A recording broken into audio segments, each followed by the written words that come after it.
Good evening, everyone. Thank you so much for being here with us tonight. We're going to go ahead and start our webinar. Let me share my screen. We really appreciate your time joining us this evening on the night before Veterans Day 2020.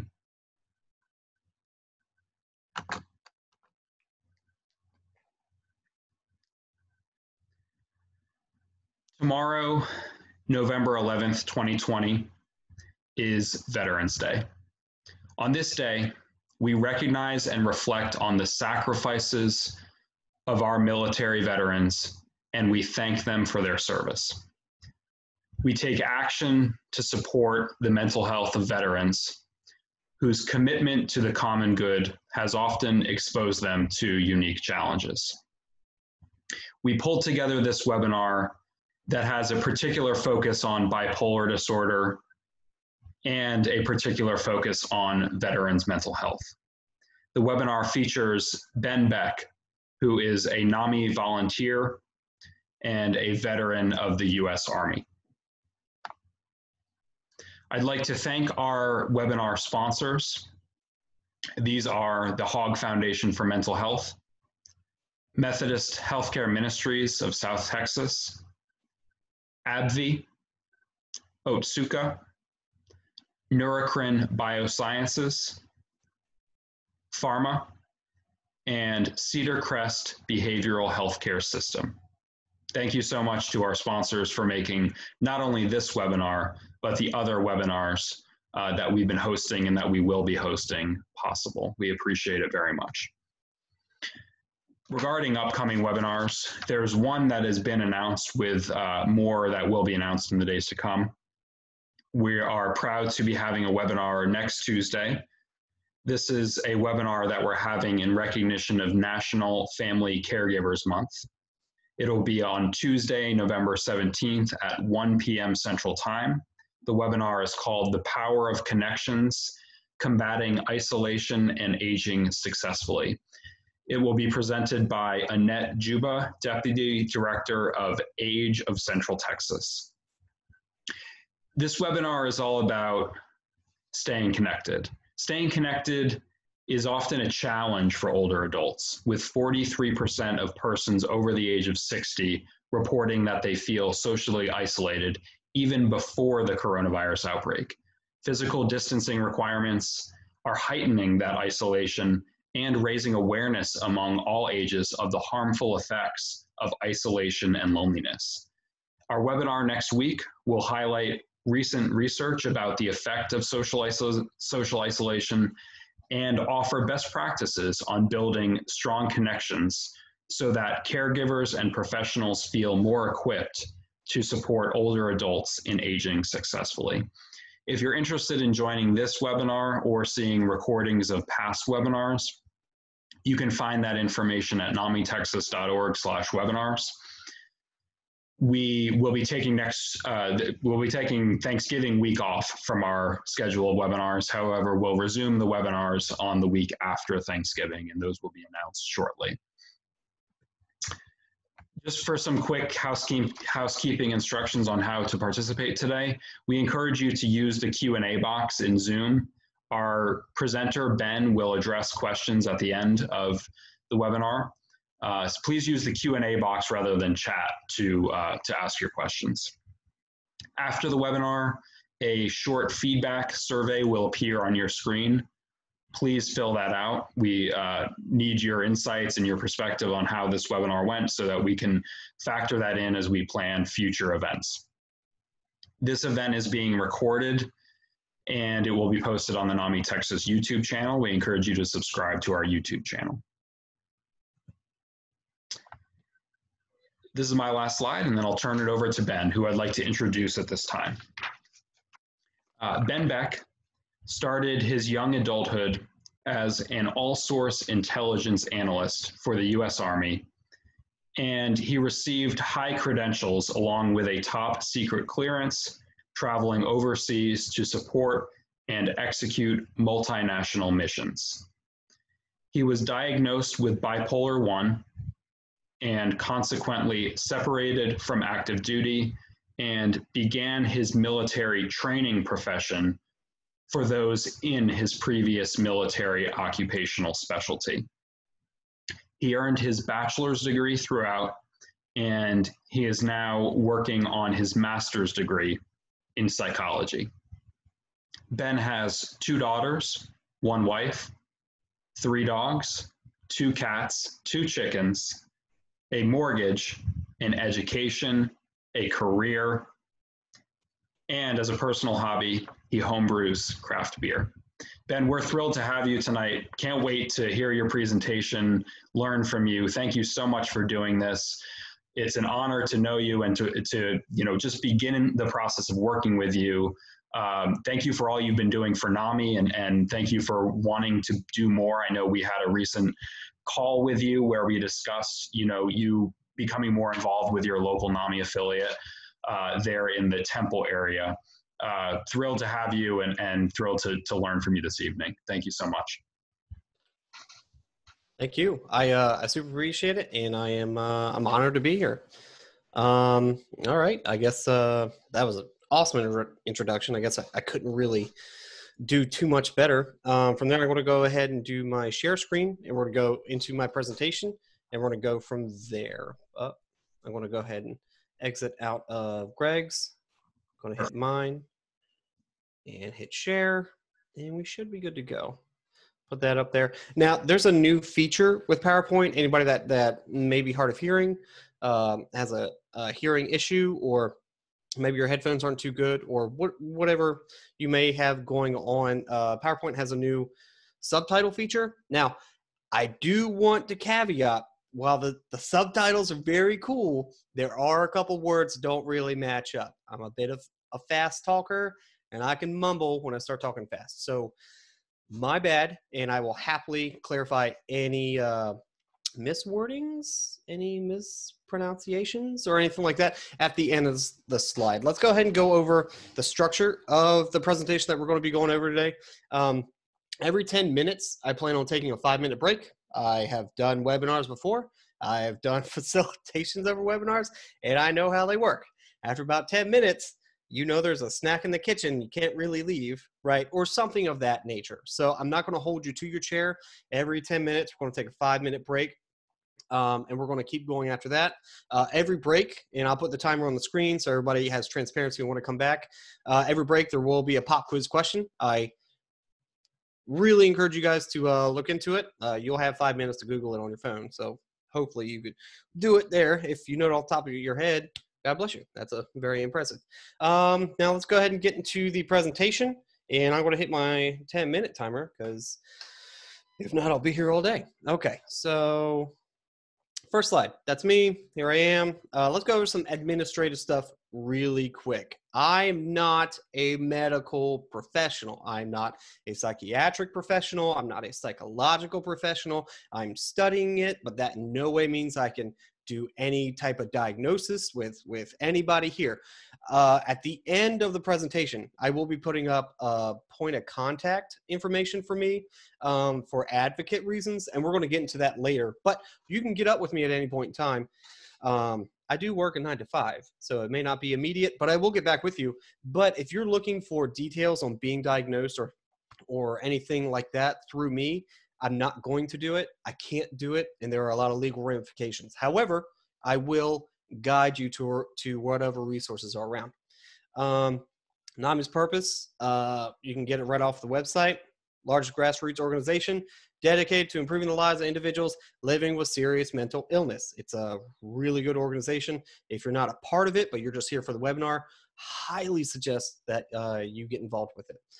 Now we'll get into my speaker's purpose, right? And I'm going to read this to you. I know you can read, and I'm not going to read too much off slides, but this is kind of a big deal, right? So the webinar is going to address bipolar disorder diagnosis phase, right? It's kind of a big deal that a lot of people overlook. The definition and process of bipolar biologically, mania and depression, the impact and process for veterans in and out of active status, first person point of view on coping mechanisms during trauma and diagnosis, the statistics and data relating to bipolar and the process of seeking help.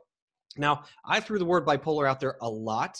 However, that doesn't mean that this is aimed just for individuals with bipolars suspecting or bipolar mental disorder, suspicion of having it, or a loved one or a friend who does have it. This is also overall meant for individuals with mental health or may think they have mental health and they're looking for insight.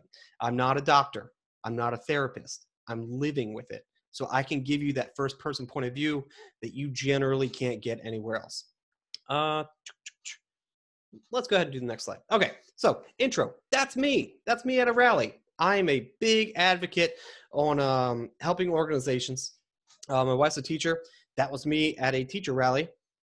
I don't know if you guys can read the sign. I thought it was really clever. It's support teachers, but spelled wrong, right? If you don't support teachers, you can't spell. A lot of people there didn't get it, but I thought it was clever, right? I am a home brewer. I'm ordained. If anybody needs to get married, let me know. I'm a professional facilitator. I am a contractor with the Department of Defense. I'm a veteran, father, husband. I volunteer at my YMCA for kids 6 to 12 years old for improv classes. I'm protester, rallier for things that need to be protested. I am a student and I'm mentally ill. Now, for those that read that before I said it, notice mentally ill is really, really small. The stigma with mental illness, and perhaps you guys are biased, right? Perhaps you guys have been affected of it in some way, or you're a newcomer that doesn't really have too much knowledge of the impact of mental illness, right? That mental illness is 2 font sizes smaller, but those that aren't familiar with it or have bad stereotypes with it, that font is 4 times bigger. It's very difficult to say the word mentally ill with loved ones, friends, neighbors, employers. It's very scary. And we're going to get into how that impacts somebody that's living with a mental illness, not just bipolar, but friends and family that could have something else along the lines, because it is extremely frightening. We're going to get into that. Now, I have a challenge question for everybody in the group. This is going to be rhetorical, but I really want you to think about it. The first challenge question, we're going to have a series of, I think 3. Right now in your life, what makes you special? What makes you stand out from your group of friends? What makes you stand out from your colleagues? What makes you an individual from your family, of your old friends, anything of that nature? Just think about that for a minute. Are you wittier than them? Are you funnier than them? Do you have a more logical sense? Are you really good at math and they can't put together anything? Are you a lot better than taxes? Have you always been a go-getter? Have you always been a sound decision maker? Have you always been a great investor? I haven't, but if you have, great, hit me up. When you are living with bipolar and you are not diagnosed, specifically bipolar 1, you go through these things called manic phases. And it's a mania, meaning that you are elated, you are excited, you can't stop riding this horse of energy. Everything is thrilling. You think faster than everyone else. You speak faster than everyone else. You can process faster than everyone else. You have this amount of energy that you cannot let go of. It's always there. You have something called intrusive thoughts. You can't stop thinking. You have these good idea fairies, and spoiler, they're all great. All of them, right? Once I bought, I laugh about it now. It wasn't very funny then. I was living with 2 small babies and we did not have a lot of money. We were working off a single income, and good idea fairy me said, let's go buy $200 worth of fireworks. That $200 could have gone to baby formula, could have gone to kids clothes. But in that moment, it was so thrilling and such a good idea to me. The experience for the kids to have fireworks in the backyard for, I think it was 4th of July, that I couldn't look over that. I couldn't get past that logical reasoning.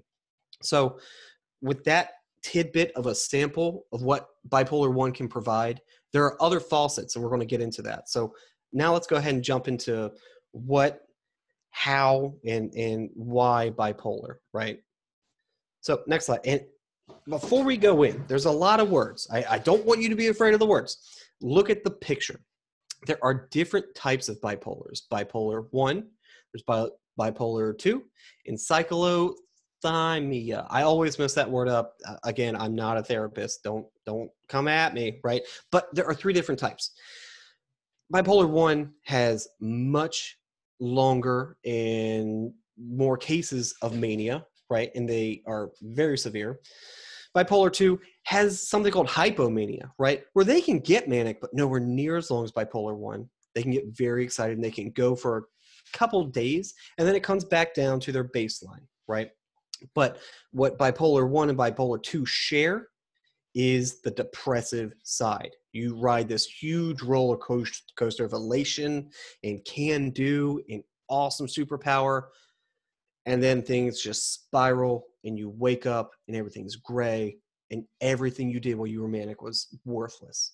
If you started a woodworking business, when you go into that low, you go bankrupt. It's not worth it. You're ashamed of doing it. And it's just the worst feeling in the world. So if you look at a specific chart, I think I have a little PowerPoint, laser pointer. Yeah, look at my laser pointer. PowerPoint wizard, right? Your mania, notice up here it says 1 week to further for your mood. And this is all color coordinated. I know the purple's kind of weird, but that's for your bipolar 1.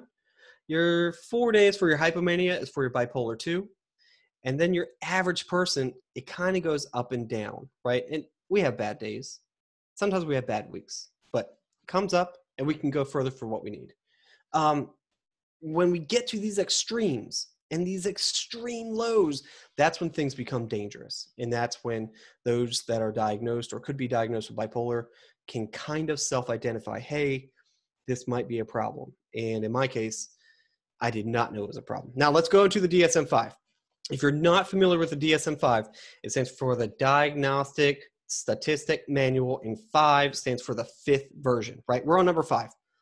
6 might be out or coming out, but it's really, really new. So we're going to stick with the definitions for what mania is in bipolar 1 is over here. I'm not going to read them all to you. I'm not here to read them. You guys are pretty smart, I hope.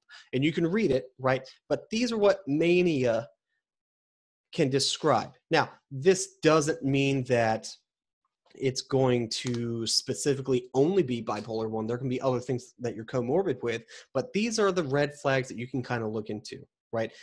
And then go get additional help. No one's going to be able to diagnose you other than a professional. You may get this book and go, oh, I fit 1, 2, 3, 4. But there may be other criteria that you're just not trained or educated well enough in to go, you know what? There's this other thing I could be working off of. Let's see what the next slide is. I'm kind of hitting where I want to be at the moment. Okay, cool. So let's go ahead and just go over real quick the chemistry of bipolar. We're going to go over an abstract because I really don't want to bore you guys with how this works. We have neurotransmitters in our brains. We had them when we were a baby. We're going to have them when we're old, right? What kind of happens in bipolar mood disorder, even 1, 2, and cyclo, they don't call it 3, I call it cyclo, it's a little shorter. Anyway, the neurotransmitters, as you get older, the ones that you kind of don't need anymore, as you get older, you shed them away.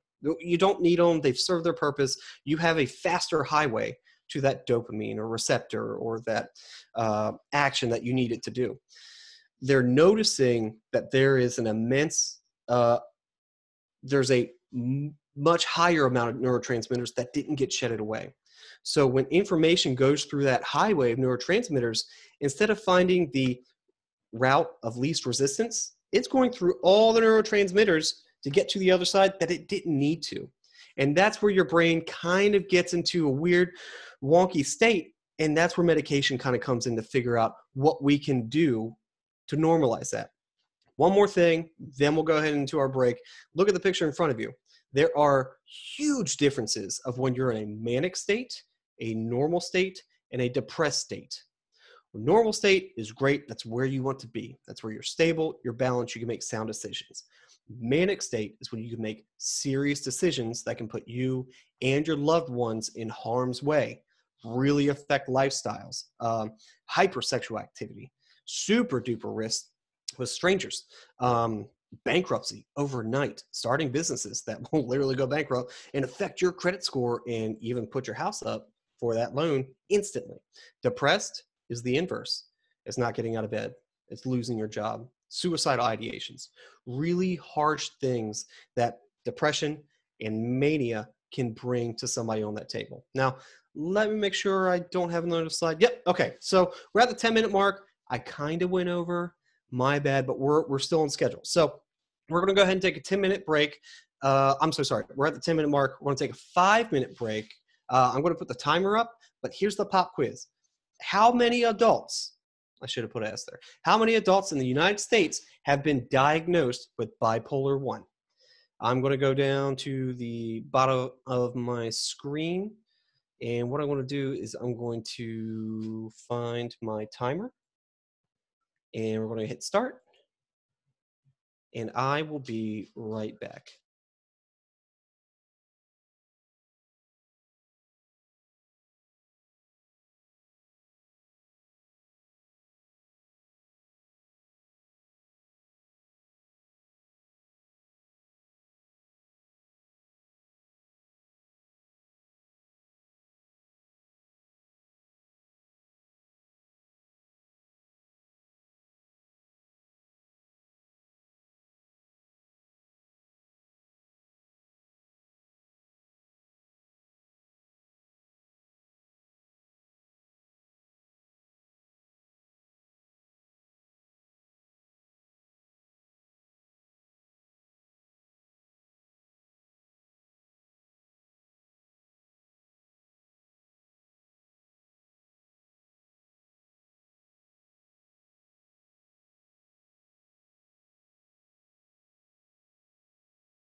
All right. It's been about 5 minutes. I'll let you guys off with a pop quiz question. I just want to make sure there's nothing I'm missing. Okay, cool. So I got my cool laser pointer back. Typical pop quiz. How many adults in the U.S. have been diagnosed with bipolar 1? We'll go to the next slide for the answer. Over 9 million. 2.8% of the U.S. adults, but that's in 2017. That's kind of a generous number. I'm just going to round it up to over 9 million people. Those that have bipolar 1, 9 million. You're not alone. That's across the country. I didn't want to put 2 or cyclo up here because the numbers got confusing really quick. Regardless, just know you're not alone. This is not a small number. It is a very serious thing. So, moving on to the next portion. Wait a minute. Before we go any further, okay, cool. Making sure I got my time set up. We're going to go into my story, where things started, where the red flags were, where possibly you guys may see red flags in yourselves, in other people, friends, loved ones, or possibly some memories of somebody. You know, that's a little weird, and you can go from there. So, so I grew up in the great state of Delaware, first state, and no sales tax. And when I was a teenager, I'm unsure where it really started, but I was erratic. I was a very big theater geek because I could just be wild. I could expend an enormous amount of energy and not get in trouble. I could say what I wanted to. I could not not get in trouble because it's freedom of expression. And then it kind of turned into this criminal aspect, and this criminal aspect did not go well. I started stealing, doing a lot of shoplifting. I would acquire large amounts of alcohol right as a teenager and then sell them to other teenagers. I wouldn't even drink it. I would just sell it. I developed this gamism to the world, and it kind of snowballed out of control. In doing that, I lost a lot of family. I lost, and I still have lost a lot of family from that, because looking back as a reflection, I was extremely manic, and I didn't understand what mania was. I was a kid, and God bless my parents, they didn't know what mania was. It was still kind of a new concept, but being manic and going through mania, I made a lot of risky choices, and I made a lot of really bad decisions that hurt a lot of people. But in those moments, it didn't hurt me, so I didn't care.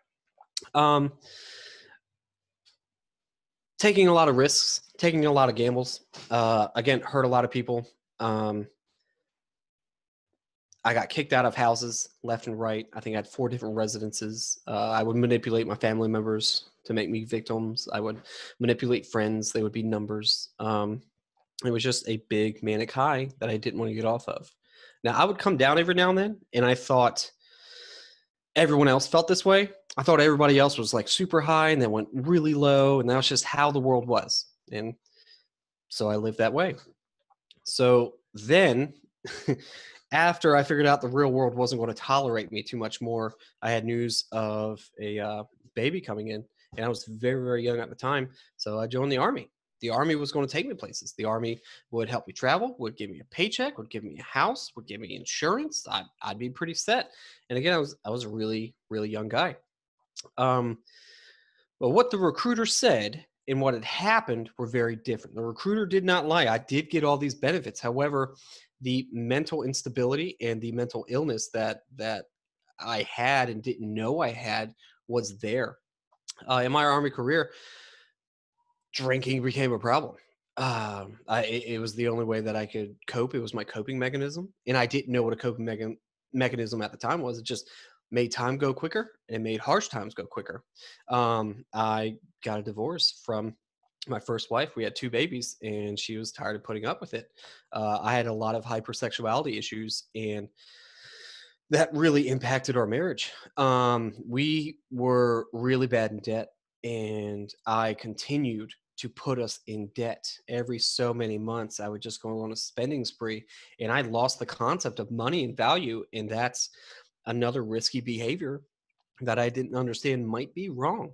And with that, I learned that coworkers and friends weren't really friends. It was difficult for me to make friends and maintain them, and it impacted her lifestyle and my lifestyle because she was the only thing I wanted. I was the only thing I wanted her to see, and vice versa. And it became very toxic. And with all these highs and lows, life was rough. I went to NDC, which is a giant sandbox for tanks in the middle of the Mojave Desert, and that was a month-long period. And I think I went 3 or 4 times while she's got 2 babies at home, single income with one vehicle. I went overseas, South Korea, super fun in a bad way, but that was another tour that really puts stress on the family. I had a lot of injuries, I had a lot of TBIs, and they were all over dumb stuff, but a lot of them were overlooked, or manic me was like, I don't feel the pain. Let's keep going. No big deal. Mission first. And looking back, I really should have taken better care of myself, but manic me didn't care. And when you're manic, you do have a slight pain resistance that you didn't realize you had. After a while, a staff sergeant came to me and said, hey, you need to go get checked out. You're way too high right now. You've always been super high, but now you're being weird. And I remember a lot of PT, physical training formations in the morning when we do our run and our workouts. He would look at me and he'd go, why are your pupils so big? And I genuinely believe he thought it was all drugs all the time. And it's also a correlation that I had to get a urine test almost every week because my pupils were so big, they thought I was on a drug. Always clean, good to go. But that's the crazy part about mania. It seems like you're on some type of upper drug and you can't stop it. So after a while, I went to a psychiatrist like they told me to. I told them how great I was. And I told them how great everything was. And sometimes I get a little bit low. No big deal. I told them about divorce. I told them my whole story. And they kindly said in the follow-up appointment, they said, you have bipolar 1, and we're going to put you on a specific medication. I said, great. Okay, whatever. I don't care. I'm not going to take it. I don't have a problem. And then they said, so we're separating you. And that was the biggest hit of my life at that time. They forced me into medical retirement. Divorce was finalizing at this point in time. I was not going to have a job. I started to gain weight very quickly. My drinking intensified very quickly. I went into a very, very deep, scary low that my leadership didn't know what to do. I started rapid cycling from super high one day, super low one day, and both of these were extremely risky and dangerous. My income was gone because I was no longer in the Army. I was not telling my extended family any of this. I was so ashamed. I was alone. I didn't want anyone to know. And one big thing that I want to bring up in this presentation is when you feel you have some type of mental illness or you feel a loved one has one, what's often not talked about is how jaded you can become from a diagnosis. You're no longer normal. I thought everything I had ever experienced was normal. I thought everybody went through it, but it's not normal. And you're at an age where you're not 20 and you can fix it. The normalcy is gone. In the very beginning, I asked you guys, what makes you special? The whole time I was manic, up to my late 20s, I said, that's what makes me special. I'm so high speed. I'm so energetic. I fix all the problems. The leadership loves me. And then it's gone because it's not normal and it's not who you are. You literally don't have the right chemicals in your brain. You're different. You're wrong, and things aren't okay. And you will forever be different. And those words are haunting. I went into a very, very long low after that. I learned that the Army is not my life. As with anybody that gets fired or leaves a profession, they go, that job was my life. Now it isn't.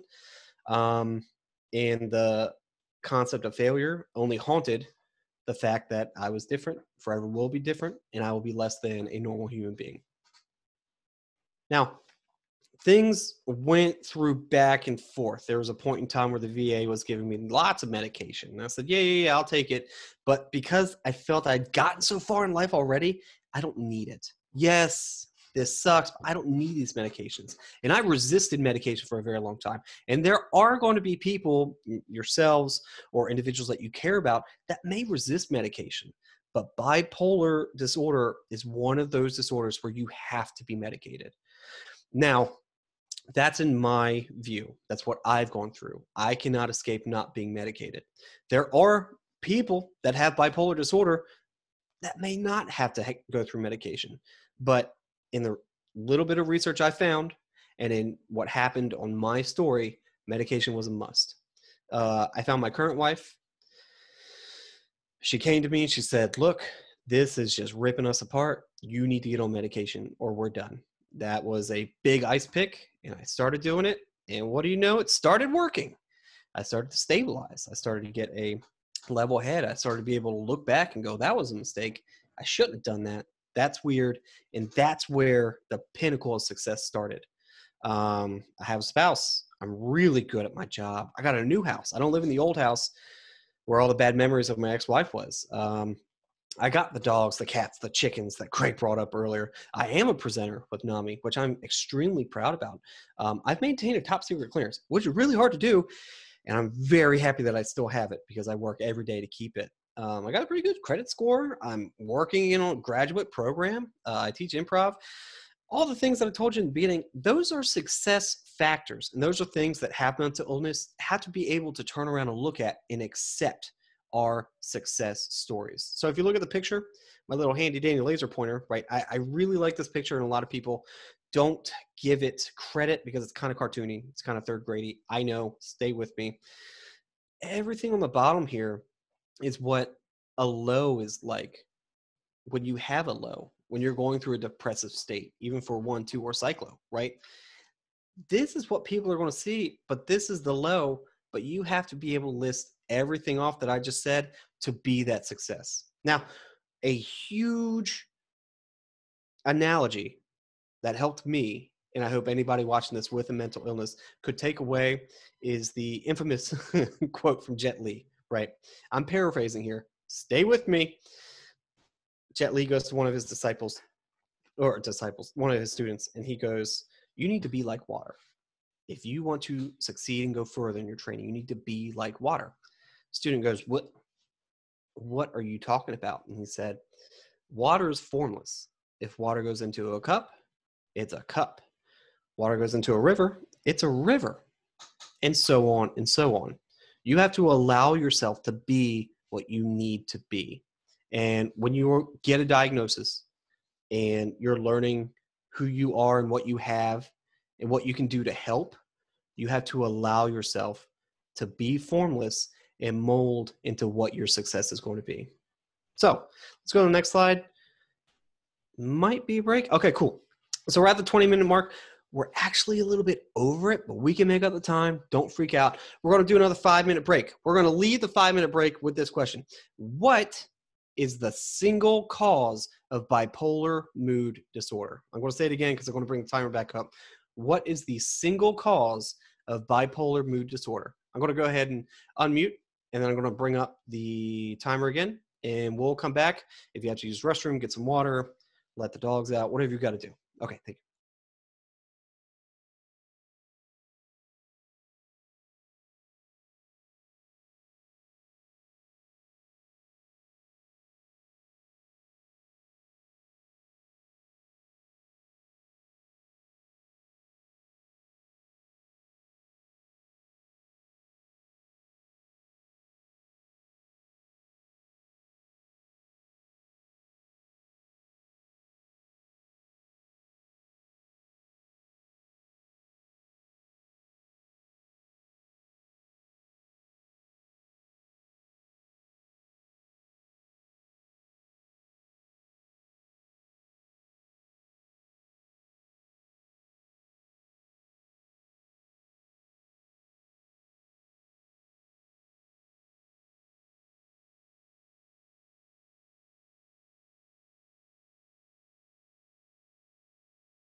Okay.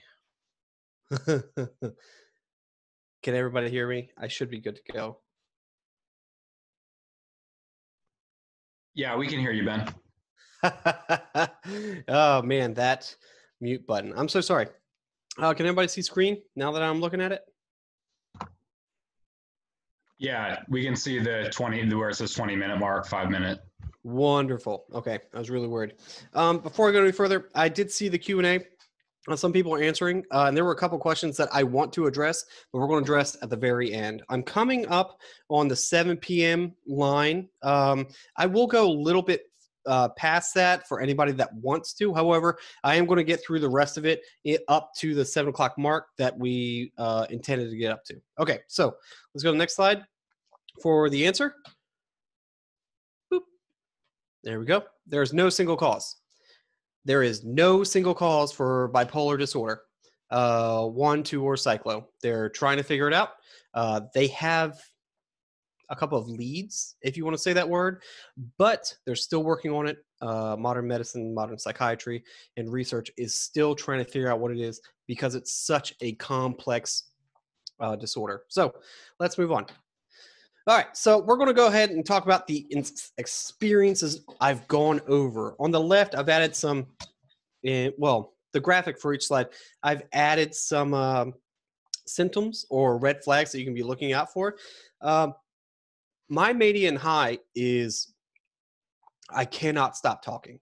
I've gone to therapy, and the therapist got 10 words in total for an entire hour. It's a full-on good idea fairy every 3 minutes.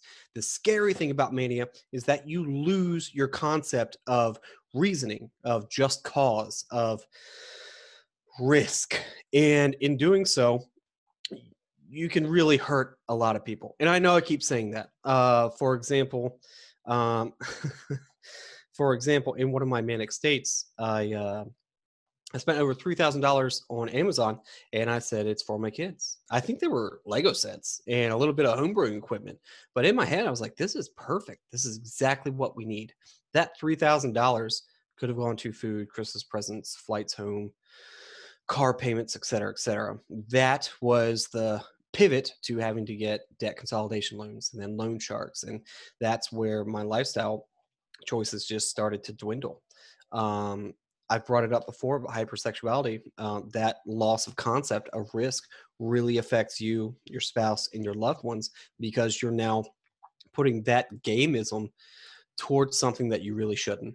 And it harms more people than you could possibly imagine. But these are examples, and people react into their bipolar manic phases much different.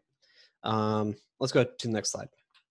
So my hypomania, right, is like my mini highs is when I'm doing phenomenal at work. Like I'm going above and beyond. I'm making it a point to be over competitive to put my coworkers down. It's very American Psycho-y. It's very Wolf of Wall Street-y. It's I need to be on top, in charge. I need to be the best, and I need everyone to know that I'm the best. But this is without the high risk, low reward level risk taking. It feels good. I can write all day. I can draw. It's wonderful. The problem with hypomania and mini highs is as you go up, the inevitable partner of these highs drag it back down, not to the average, but to the very scary lows. You can be full manic, bipolar 2, hypomanic. Even if you're bipolar 1, you can still have hypomanic spells, and those lows will still haunt you and drag you as low as they want to. They don't have to be high highs. They just have to be enough to offset the balance to bring you as low as it wants to. My latest hypomanic story, these aren't funny, but I often joke about it. My last hypomanic story, I had a coworker. We get performance reviews, and I often get much better performance reviews than he does, and we share the same office. So I'm not proud. When you're bipolar, you are aware of the things that you probably shouldn't be doing after years of therapy and reflection. I did a year's archive worth of digging for all these performance reviews. I got over 100 reviews, and I taped all of them on the wall in front of me as to where he sits behind me, and he looks at it just so he would have to see how great my reviews were in front of him every day. Now, when the hypo balanced out, of course, I took it down. I said, hey, sorry, I don't know why that was funny. But hypomanic sprees are something to look out for. Next slide. I know I'm pushing it. Lows. Depression is not common, but it's more common than a lot of mental illnesses. It's something that's really penetrated society. Your depressions, your lows can create a lot of havoc for you and your loved ones, your work, your friends, your community, and just yourself. You can leave school, and then when you get out of depression, you're ashamed to go back to school. So now school's gone forever. You stop caring. You just lay in bed when the alarm's going off for you to go to work, and you go, I'll never go to work again. And now you've lost your job.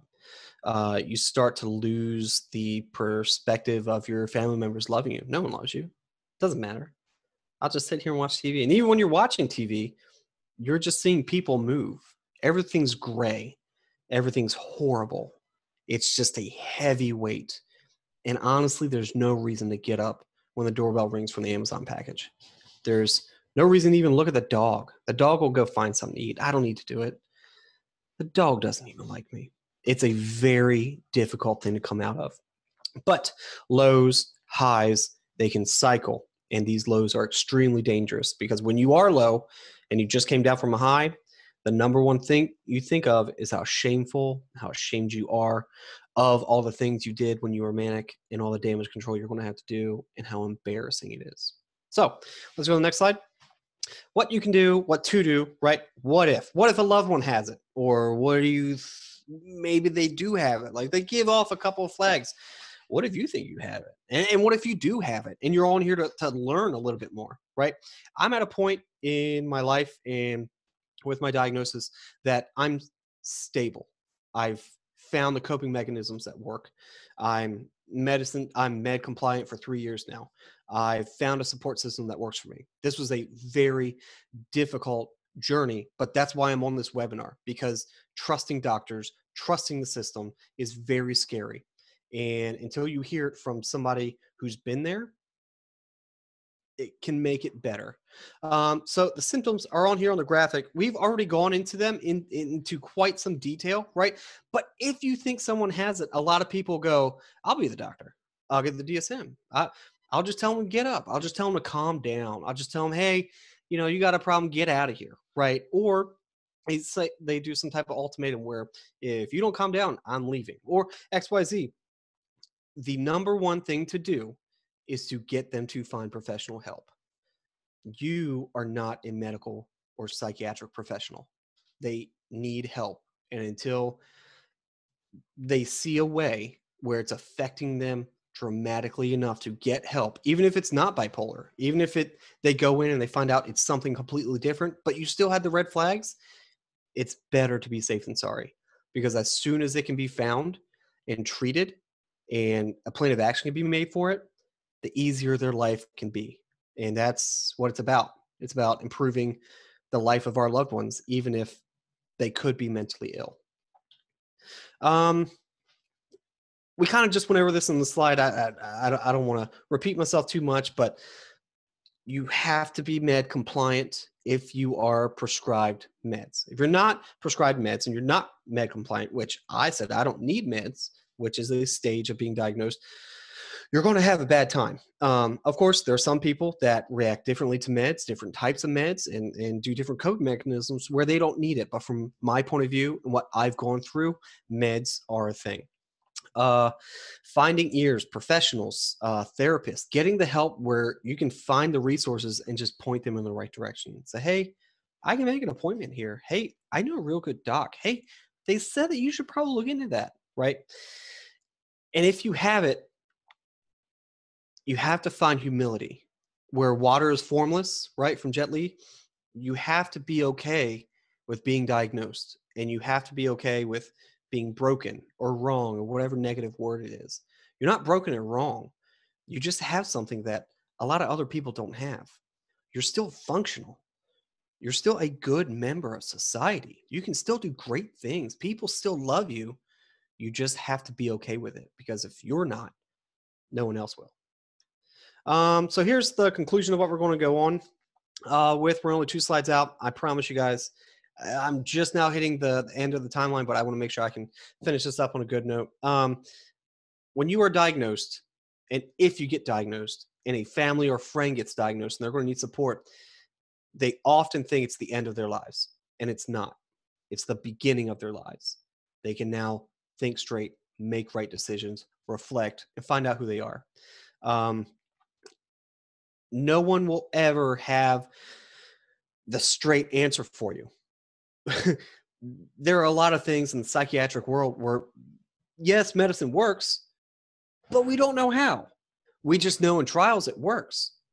We put a little bit of this in it and it worked, but we don't know how exactly. The brain's a very difficult thing to master and to map. And the only people you should be talking to about that in any sense of the word, no matter what commercial you see, is a psychiatrist or your psychologist or your therapist. Those are the ones that you should be going to. The professionals, not Dr. Google, the professionals. And if you need to find help, find help. There's tons of help around, even if you don't think there is. I'm going to be putting my point of contact information at the very end of this presentation. Get up with me. Please get up with me. I am more than happy to advocate for you and find the best route. However, I'm not diagnosing you. I'm not a doctor. I'm just going to help you find where you could go, what you probably should do, and maybe what you shouldn't do. Okay, so we're at the end of it. Greg, I don't know how you want to handle it from here, but I put 5 to 10 minutes at the end of this for any questions. Is there anywhere you wanted me to go, or if I get too much silence, I'll just go further? Yeah, if you want to just pull some questions out of the Q&A. Sure. Yeah. Rather than me reading them to you, you can just go answer whichever questions in there you'd like to. Thank you so much. I didn't realize the Q&A thing was blinking. That's my bad, everybody. I know. Zoom, right? Zoom Master. Okay, so I'm looking at Lorena. She asked. She has to leave at like 7, so I know she's really wanting to get her answer. Oh, I'm so sorry. Yeah, we'll just jump right into it. At what point does a person get this PET done, ordered by a doctor? I'm going to be honest with you. I'm not familiar with PET off the top of my head, but this sounds like something that could probably be better done sooner, like a lot of other medical things. But I'm only paraphrasing here. I'm not too sure. If anybody has further information on what the PET acronym is, I might know it. I just don't remember it off the top of my head. The brain scan that you. Oh, I think yes. Yes. The PET. Yes. The brain scan. You can get it essentially as soon as you want to, right? If you walk in and say, I want a PET scan, I'm sure they'll let you because they'll take your money. However, you should really consult with a professional and say, do I need to do this? Is there another way? Is there something else I should be testing for? Do you need to see this person or myself or whatever for a couple of sessions to see which way we're going? So at what point does the person need to get a PET done? It's really dependent on what the professional says. I cannot speak for that professional. And I wish I had a better answer for you, but that's just something way out of my league. Tanya wrote, man, you did this a while ago, and I'm so sorry. After a manic episode, which sometimes leads to psychosis, which is a thing, for my son, he becomes depressed. He is back on medicine, but feels so tired. He complains. Any suggestions on what I can say to him? Yes. So when you take medication for bipolar 1 or bipolar 2, when you come from a high and you start taking medication, there's lots of medications out there and there's different things you can do. You can kind of feel numb.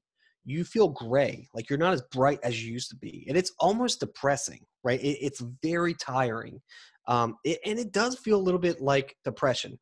Suggestions that you can say to him are the normal holistic things like, let's try to go for a workout. Let's go do a walk. What do you want to do? Things of that nature. But Tanya, this sounds like something that possibly going to the psychiatrist and saying, hey, can we look at different meds?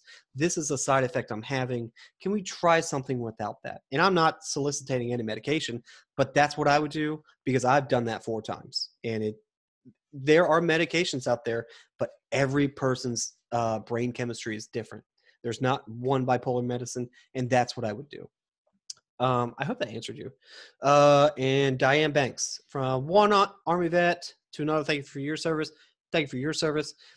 Is it your lived experience that led you to choose to obtain an educational degree in the field of psychology? As a person who lived experience, what advice would you give support to other veterans with bipolar disorder? So that's a 2-headed question. First thing I'm going to say is, yeah, I went into psychology because I wanted to learn more. Yeah, I mean, I can get a degree in, I don't know, cyber or accounting or things of that nature. But whatever degree I got, I still had bipolar in the back of my brain that, no pun intended, that I would still have to handle, maintain. But if I got a degree in psychology, I could understand it better. And then I could advocate better for other people. And the second part of your question was, what advice would you give to support other veterans with bipolar disorder? Vets have an awesome tactic to not get help. And it's not that we're dumb or it's not that we don't want help, right? I don't know if you do this or have ever heard of this term, but it's called a combat cry, right? We do something really, really bad, or like we have a manic and we make like a really bad decision, right? Or we go through a low and then we don't have time. Like we have mission to do. Like we got to go to work tomorrow or something of that nature. We'll go in the shower. We'll do a combat cry and be like, all right, I'm done. I don't care. And you go. And normally that means you're suppressing your feelings, your shame, whatever it is, right? Advice I would give to veterans with bipolar disorder is learn, find a way, or identify something to stop combat crying. Find somebody who will listen to you. There are support groups where you just anonymously show up and be like, man, I'm not doing so hot. You don't even have to go into details. Just be like, I'm not doing hot. I'm wigging out. I'm too low. I don't know what's going on. Or get the therapy that's needed. The psychologist and the therapist will tell you the specific type that may be best for you. The best advice I can give is find a clinician, a psychiatrist, a psychologist, a therapist. Because trust me, when you go in and say, hey, I'm bipolar, or I'm pretty sure I'm bipolar, they've got a whole Peyton Manning Omaha playbook to start figuring out what to do for you. I promise. It's literally their paying profession. Brad Denson, thank you for watching the presentation. And Greg, it looks like I hit all the question and answers. Is there anything else I need to do to it? Honestly, just give yourself a huge pat on the back because that was an outstanding presentation. I can tell people really enjoyed it. People stayed during the webinar. We oftentimes will have a webinar and people kind of trickle in and out. I mean, people who joined stuck around because they were clearly enjoying learning from you and hearing your perspective. So great. Thank you, Ben. Round of applause for Ben. I know you won't be able to hear the applause from the other folks, but I'll give you some right here. I appreciate it. Thanks so much. I just want to help. Yeah, absolutely, Ben. Well, I look forward to, future dialogue with you. I know there's some collaboration down the road that we might be able to pursue. But for now, I thank you again. Thank you to all of our sponsors. We appreciate everyone participating and making this possible. A recording of this will be on the NAMI Texas YouTube page shortly, if anyone would like to view it there. And I know some folks may be interested in seeing Ben's slides. Ben, is it okay if we share your slides with? Yeah. Do you want me to share it here? Or do you want me to email it to you? How do you want me to do that? Just email it to me and I'll send it as a PDF to the. Okay. Perfect. Have a great night, everyone. And thank you to our vets and hope you all have a great Veterans Day tomorrow. Thank you, guys. Appreciate it.